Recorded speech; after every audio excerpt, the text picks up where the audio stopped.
₹1க்கு உங்களுக்கு தேவையான ஃப்ரூட்ஸ், வெஜிடபிள்ஸ் வாங்க முடியும் அப்படின்னு சொன்னால் நம்புவீங்களா?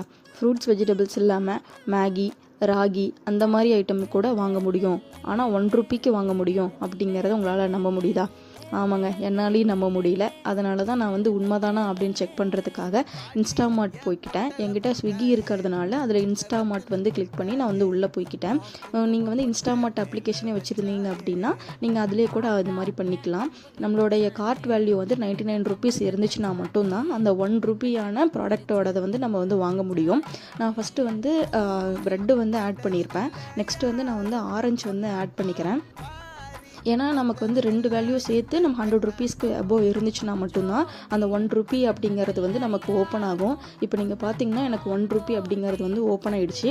இதில் ஆனியன்ஸு, ஆரஞ்சு, டொமேட்டோ, அதுக்கப்புறம் பனானா, இந்த மாதிரி நிறையா ப்ராடக்ட்ஸ் இருக்குது. மேகி இருக்குது, கூஸ்பெரி இருக்குது, பீட்ரூட் இருக்குது, பிஸ்கெட்ஸ் இருக்குது, குக்கும்பர் இருக்குது, கேரட் இருக்குது. இந்த மாதிரி நிறைய ஐட்டம்ஸ் இருக்குது. இதில் நீங்கள் ஏதாவது ஒன்று நீங்கள் சூஸ் பண்ணிக்கலாம். ஏன்னா நமக்கு ஒன்று தான் ஆட் பண்ணிக்கிற மாதிரியான பாசிபிலிட்டி கொடுத்துருக்காங்க.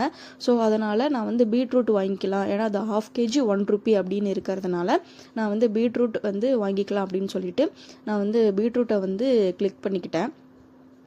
இன்னும் என்கிட்ட 2 ஆப்பில் இந்த மாதிரி கம்மியான ரேட்டுக்கு நமக்கு ப்ராடக்ட் கொடுத்துட்ருக்காங்க. அது என்ன ஆப்புன்னு தெரிஞ்சுக்கணும் அப்படின்னா எனக்கு கமெண்ட் பண்ணுங்கள். நான் நெக்ஸ்ட் வீடியோலையோ இல்லை உங்களுக்கு கமெண்ட்லேயோ நான் உங்களுக்கு ரெஸ்பான்ஸ் பண்ணுறேன். இப்போ நீங்கள் டோட்டல் வேல்யூ பார்த்தீங்கன்னா N126 இருக்குது. அதுக்கப்புறம் நான் என்னுடைய லொக்கேஷன் நீங்கள் ஆட் பண்ணி போட்டிங்க, உங்களோட டெலிவரி இது போட்டுட்டிங்க அப்படின்னா உங்கள் வீட்டுக்கே அது வந்துடும். தேங்க்யூ.